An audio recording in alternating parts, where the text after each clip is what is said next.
Hello दोस्तों, स्वागत है आपका हमारे यूट्यूब चैनल में। हम लोग यूपीपीसीएस के पीवाईक्यूज़ देख रहे थे। उसमें हमारा अगला टॉपिक है ज्वालामुखी एवं भूकंप। तो इसमें जो है ज्वालामुखी से रिलेटेड जो भी क्वेश्चन है हम लोग देखेंगे। तो इसमें पहला जो है क्वेश्चन दिया है, ज्वालामुखी पर्वत एक तरफ है और दूसरी तरफ उनके देश दिए हैं। माउंट रेनर जो है, माउंट रेनर हो गया, माउंट एटना हो गया, mount Paricutin, mount Apo, Italy, Mexico, Philippines, USA. तो माउंट रेनर जो है ये यूएसए का है, एटना जो है ये इटली का है, पेरिक्विटिन जो है ये मैक्सिको का है और एपो जो है वो फिलीपींस का है। तो इसमें जो है 4, 1, 2, 3 बी वाला ऑप्शन सही है। अगला क्वेश्चन है, प्रसिद्ध ज्वालामुखी पर्वत क्राकाटोआ निम्नलिखित में से किस देश में स्थित है? तो इसमें बी वाला ऑप्शन सही होगा, इंडोनेशिया। इसकी व्याख्या है कि प्रसिद्ध ज्वालामुखी पर्वत क्राकाटोआ इंडोनेशिया में स्थित है, फ्यूजियामा जापान में, माउंट एटना इटली में, सेंट हेलेंस जो है वो यूएसए में है। अगला क्वेश्चन है, निम्नलिखित में से कौन एक सही सुमेलित नहीं है? Sabancaya Italy, Colima Mexico, Merapi Indonesia, mount Asama Japan. तो इसमें कोलिमा मैक्सिको सही है, मेरापी इंडोनेशिया सही है, माउंट आसमा जापान सही है। यही ए वाला जो है सबनकाया इटली जो दिया है यही गलत है। सबनकाया शायद पेरू में है। देखते हैं इसमें क्या है। तो इसमें जो है कोलिमा जो है ये मैक्सिको में है, मेरापी इंडोनेशिया में है, माउंट आसमा जापान में है और सबनकाया देखिए यहाँ पे पेरू में दिया है, जो कि इटली में दिया था, तो गलत है।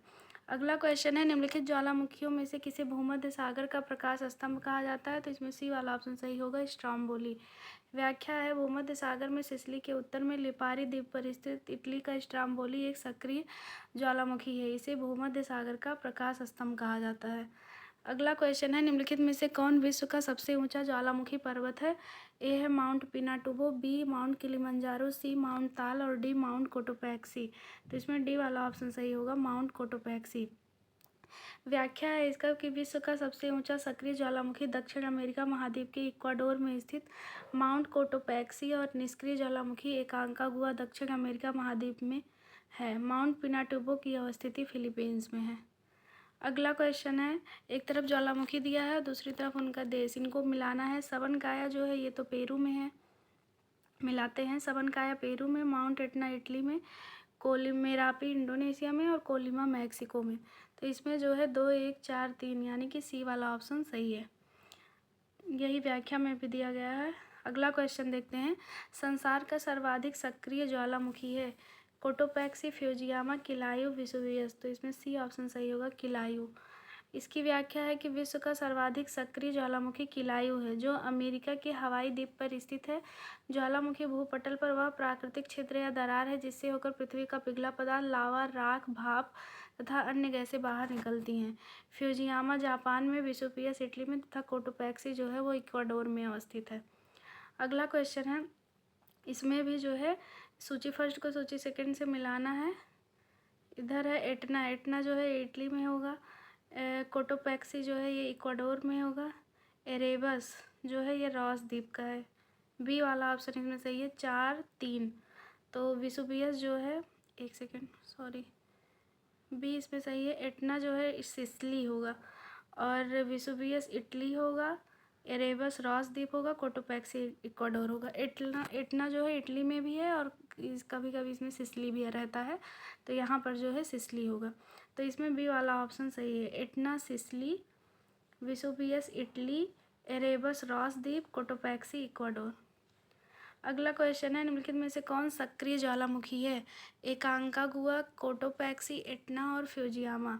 तो इसमें जो है एटना और जो है एटना हो गया और कोटोपैक्सी, ये दोनों जो है सक्रिय ज्वालामुखी हैं, यानी कि दूसरा और तीसरा यही सही होगा।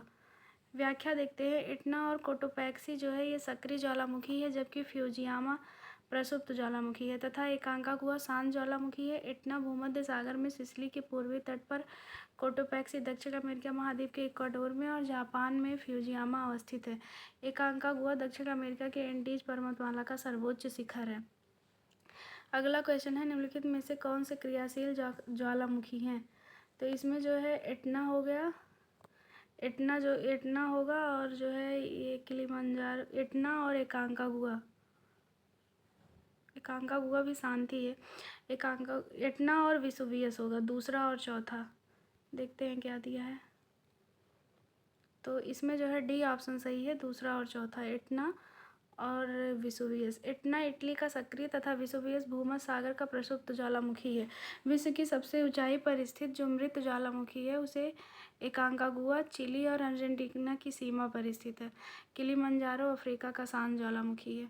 अगला क्वेश्चन है माउना लोआ एक उदाहरण है, तो यह एक सक्रिय ज्वालामुखी का उदाहरण है।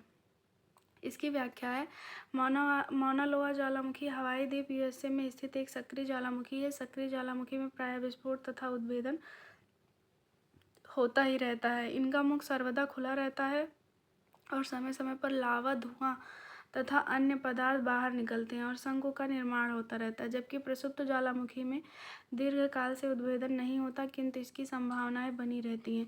ये जब कभी अचानक क्रियाशील हो जाते हैं तो जन धन की अपार क्षति होती है। इससे मुख से गैसें एवं वाष्प निकला करती हैं। अगला क्वेश्चन है अग्निवलय निम्नलिखित में से किसके वितरण से संबंधित है? ए ज्वालामुखी, बी गर्म क्षारकीय धारा, सी पेट्रोलियम और डी वैश्विक ऊष्मन। तो इसमें ए वाला ऑप्शन सही होगा, ज्वालामुखी।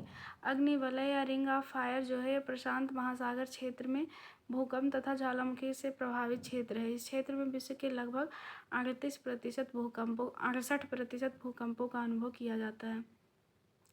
अगला क्वेश्चन है ज्वालामुखी और उनका देश दिया गया है, इनको आपस में मिलाना है। तो असामा जो है ये जापान का हो जाएगा, क्राकाटोआ इंडोनेशिया का हो जाएगा, लॉकी जो है ये आइसलैंड का हो जाएगा और ताल जो है ये फिलीपींस का हो जाएगा। 3, 1, 4, 2 ए वाला ऑप्शन इसका सही होगा। अगला क्वेश्चन है निम्नलिखित में से कौन सा ज्वालामुखी क्रिया से संबंधित नहीं है? ए है लहर, बी है लैपली, सी है टेफ्रा और डी है टालस। तो डी वाला जो ऑप्शन है ये ज्वालामुखी से संबंधित नहीं है। व्याख्या देखते हैं।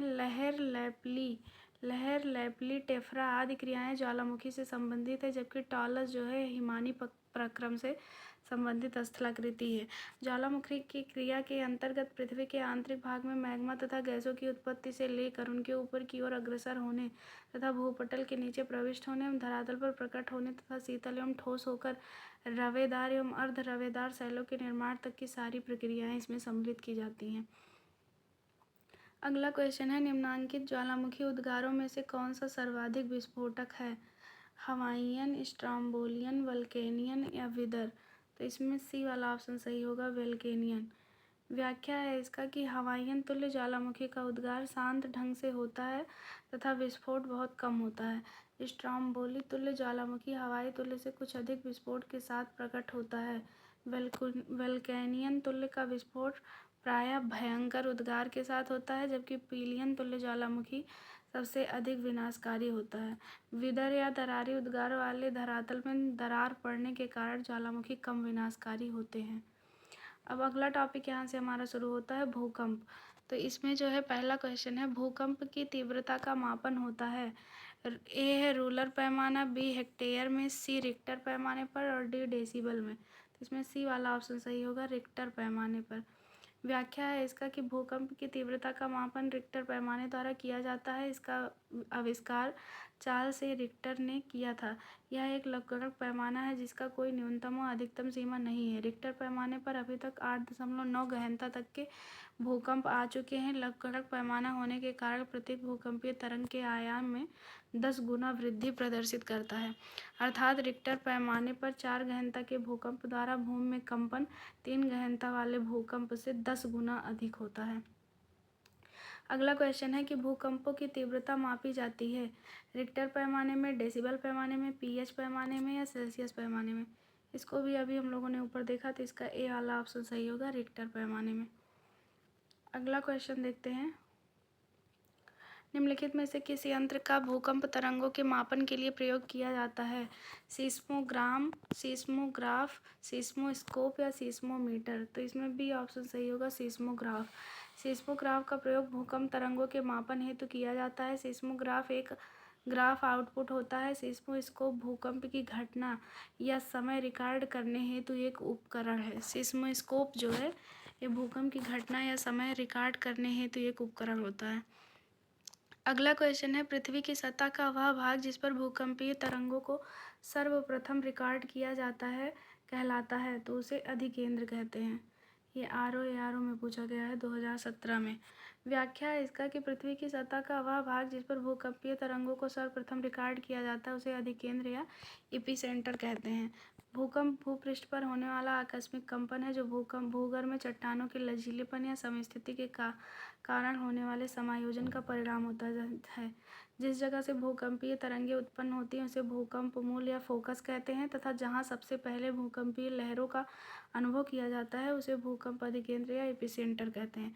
उल्लेखनीय है भूकंप आने के पहले जो है वायुमंडल में रेडान गैस की मात्रा में वृद्धि हो जाती है।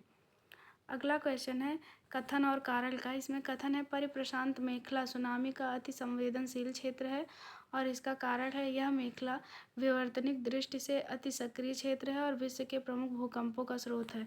तो इसमें ए और आर दोनों सही है और आर ए की सही स्पष्टीकरण भी है।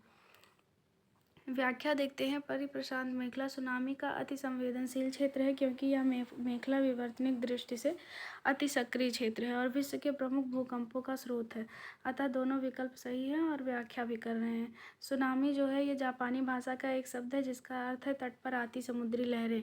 वस्तुतः बहुत लंबी व कम कंपन वाली समुद्री लहरें हैं जो मुख्यतः अतः समुद्री भूकंपों द्वारा उत्पन्न होती है। सुनामी लहरों के साथ जल की संपूर्ण गहराई तक जाती है इसलिए यह अत्यधिक प्रलयकारी होती है। सुनामी लहरों की दृष्टि से प्रशांत महासागर सबसे खतरनाक स्थिति में है।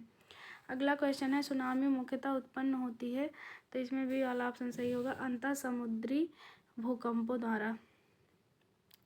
यहाँ से हमारा अगला टॉपिक फिर शुरू होता है अपवाह तंत्र एवं नदियों के किनारे स्थित नगर। तो इसमें जो है सबसे पहले एशिया महाद्वीप आता है। इसमें पहला क्वेश्चन है निम्नलिखित में से कौन से शहर यांगसी चांगजियांग नदी पर स्थित हैं। तो इसमें जो है ऑप्शन इसका कोड तो दिया है लेकिन ऑप्शन नहीं दिया है तो इसकी व्याख्या ही हम लोग पढ़ लेते हैं। यांगसी या चांगजियांग या यांगटीसी नदी विश्व की तीसरी और एशिया की सबसे लंबी नदी है तथा पूरी तरह से एक देश के भीतर बहने वाली यह सबसे लंबी नदी है जो सिकांग के पहाड़ी क्षेत्र से निकलकर दक्षिण पश्चिम से उत्तर पूर्व दिशा की ओर लगभग 6276 किलोमीटर की यात्रा पूरी कर पूर्वी चीन सागर में गिरती है। क्वेश्चन अगला दिया है निम्नलिखित में एशिया की सबसे लंबी नदी है। तो इसमें ए ऑप्शन सही होगा यांगटीसी जो है ये एशिया की सबसे लंबी नदी है। फिर आगे फिर वही क्वेश्चन पूछा गया है एशिया की सबसे लंबी नदी तो यांगटीसी होगी। अगला क्वेश्चन है पाकिस्तान में सिंधु नदी निम्नलिखित में से किस क्षेत्र से होकर बहती है।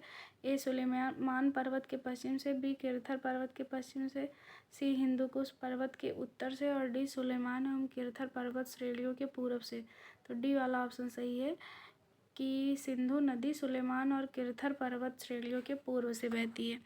इसमें व्याख्या है सिंधु नदी का उद्गम मानसरोवर झील के निकट तिब्बत से निकलकर पश्चिम की ओर बहती हुई भारत में लद्दाख में प्रवेश करती है जहां गार्ज का निर्माण करती है। सिंधु नदी बलूचिस्तान तथा गिलगिट से बहते हुए पाकिस्तान में सुलेमान एवं किरथर पर्वत श्रेणियों के पूरब से होकर बहती हुई कराची से पूरब की ओर अरब सागर में मिल जाती है। सिंधु नदी की सहायक नदियां जास्कर, न्यूब्रा, श्योक, हुंजा और सतलज हैं। अगला क्वेश्चन है मेकांग नदी के संदर्भ में निम्नलिखित में से कौन सा कथन सही है। मेकांग का उद्गम तिब्बत के पठार से है और दूसरा है मेकांग का डेल्टा दक्षिण कंबोडिया में स्थित है।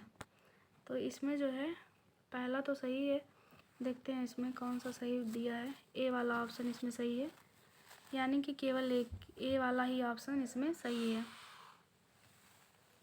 मेकांग का उद्गम जो है वो तिब्बत के पठार से होता है और इसका डेल्टा जो है कंबोडिया में ना बन के देखते हैं कहाँ पे बनता है। व्याख्या है कि दक्षिण पूर्व एशिया की सबसे बड़ी नदी मेकांग नदी जिसे दक्षिण पूर्व एशिया का डेन्यूब एवं दक्षिण पूर्व एशिया की गंगा कहते हैं। मेकांग नदी का उद्गम तिब्बत के पठार से होता है। यहाँ से आगे बढ़कर यह म्यांमार, लाओस, थाईलैंड, लाओस एवं कंबोडिया, लाओस के मध्य सीमा बनाती है। इसकी सहायक नदी मीनाम के साथ मीनाम मेकांग डेल्टा इसका वियतनाम में हो चिन मिन सिटी के निकट दक्षिणी चीन सागर में है। वियतनाम में जो है वियतनाम के हो चिन मिन सिटी के निकट दक्षिणी चीन सागर में ये डेल्टा बनाती है। अगला क्वेश्चन है फरात या यूफ्रेटस नदी के संदर्भ में निम्नलिखित में से कौन सा कथन सही है। फरात या यूफ्रेटस जो है ये दक्षिण पश्चिम एशिया की सबसे लंबी नदी है। दूसरा है यह 4 देशों से होकर बहती है। तो इसमें जो है ए वाला ऑप्शन सही होगा केवल पहला। तो इसकी व्याख्या देखते हैं। यूफ्रेटस फरात जो है ये दक्षिण पश्चिम एशिया की सबसे लंबी नदी है। यह तुर्की के अर्मीनियाई उच्चभूमि से उत्पन्न होकर सीरिया व इराक में बहती है। यह सत अल अरब नामक स्थान पर टिग्रिस दजला नदी से मिलती है और फारस की खाड़ी में विलीन हो जाती है। तो यहाँ पर जो ये दिया है कि यह 4 देशों से होकर बहती है, ये गलत है। अगला क्वेश्चन है, सूची फर्स्ट को सूची सेकंड से इसमें सुमेलित करना है। इधर नदी दी गई है, उधर उनकी अवस्थिति दी है, तो इसको मिलाते हैं। इसमें जो है मोम्बे रामो जो है ये इंडोनेशिया का है, और कारून जो है ये ईरान का है, मेघना बांग्लादेश का है, और महावेली गंगा श्रीलंका का है। तो मतलब 1 2 3 4 सब लाइन से मिला हुआ है। व्याख्या में देखते हैं, इसमें वही दिया है। माम्बो रोमो नदी जो है ये इंडोनेशिया की है, कारून जो है ये ईरान की है, मेघना बांग्लादेश की है, और महावेली गंगा जो है ये श्रीलंका की है। अगला क्वेश्चन देखते हैं। बांग्लादेश में प्रवेश करने के बाद गंगा नदी को निम्नलिखित में से किस नाम से जाना जाता है? इसमें बी ऑप्शन सही होगा, पद्मा। व्याख्या है कि गंगा नदी बांग्लादेश में पद्मा के नाम से जानी जाती है। गंगा वास्तव में अलकनंदा व भागीरथी का सम्मिलित नाम है। हरिद्वार के बाद गंगा नदी मैदानी भाग में प्रवेश करती है। अगला क्वेश्चन है, एशिया की निम्नलिखित में से कौन सी नदी दक्षिण को प्रवाहित होती है? आमूर, लीना, ओब, साल्विन। तो इसमें डी ऑप्शन सही होगा, साल्विन। व्याख्या है, एशिया की साल्विन नदी दक्षिण की ओर प्रवाहित होती है।